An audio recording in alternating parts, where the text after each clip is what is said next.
Hi there. So I want to take a few minutes and tell you about the first step of the CAPE cycle called Champion. Now, there's a major problem that impacts strategic planning, and it's this, is that strategic planning is often viewed as a critically important activity, but it's not very urgent. And as a result of that, it tends to slip through the cracks.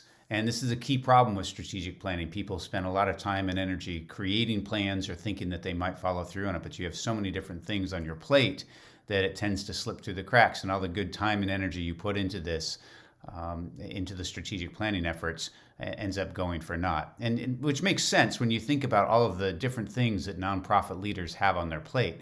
Beating a grant deadline, or answering board requests, hiring and firing staff, the programmatic issues, running programs, or executing all the different things that fall on your plate, like your daily emails. And as a result, you end up just barely hanging on, like this little guy. There's just so many different things going on. And with all of this facing you as a leader, then the strategic planning elements, which are thought of for longer term and bigger picture, they can tend to slip through the cracks and not get the attention.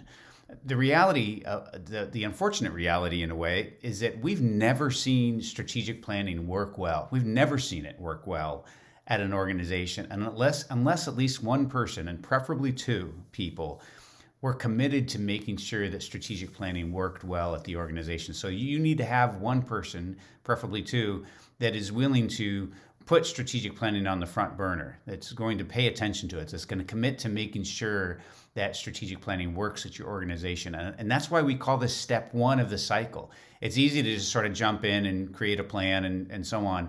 But if you're really going to make this work, then you and your team need to know that you have at least one, or like I said, preferably two people on your team that you're going to identify that will commit to be what we call your overall strategic planning champion. So a champion of the strategic planning process at your organization.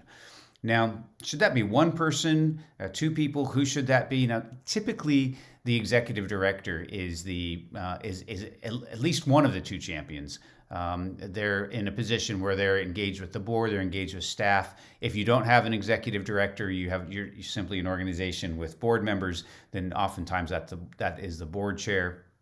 But you need to identify someone, ideally, that has some level of authority within the organization and oversight of the whole organization that can serve in that role.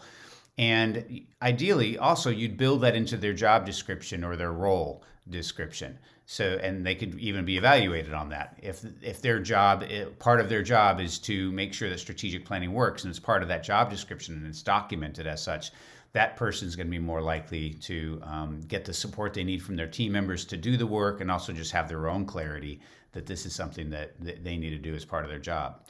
Now, our particular model, our particular guidance, is we have seen the champion role be most effectively served when two people work together. We call them co-champions, that two people on a team serve as co-champions as the overall process. And the reason for that is they can provide each other with mutual accountability, you can provide each other with support. It builds a deeper bench of expertise on your team because now you've got another person that's sort of overseeing. And frankly, it's just a lot more fun. And if you think about this, imagine it's 6 in the morning and you're planning on meeting a buddy to go for a run or to go to the gym or something.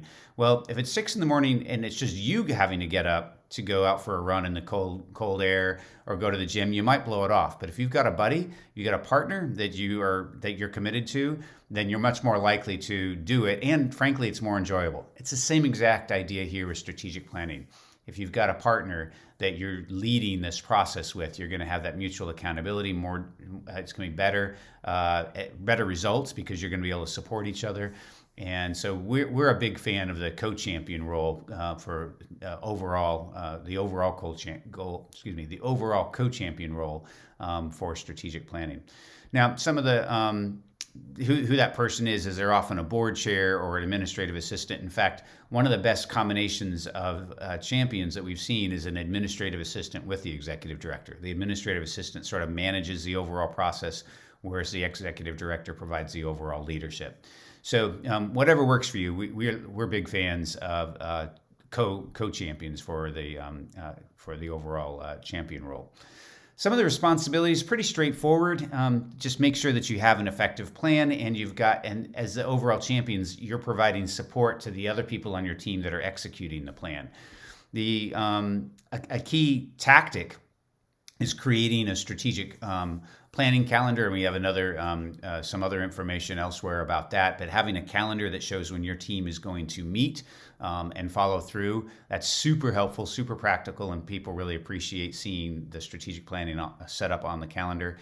Setting a positive tone for strategic planning. Strategic planning can be viewed as like a sort of a report card process. Oh no, we're going to come in and we're going to get graded and so on, and people can resist that. If you set a positive tone, if you say, listen, we're talking, we're meeting, we're using the plan, we're reviewing it, we're revising it, it can be much more engaging and much more attractive to people to be a part of that if you're setting that sort of positive, supportive tone. So I can't overstate that enough, that approach to this, the mentality that you bring to the team about what the overall process of strategic planning is super important. Making sure that your team has access to the relevant strategic planning documents. So any assessments, any bylaws, budgets, the plan itself, of course, just making sure that that's in place.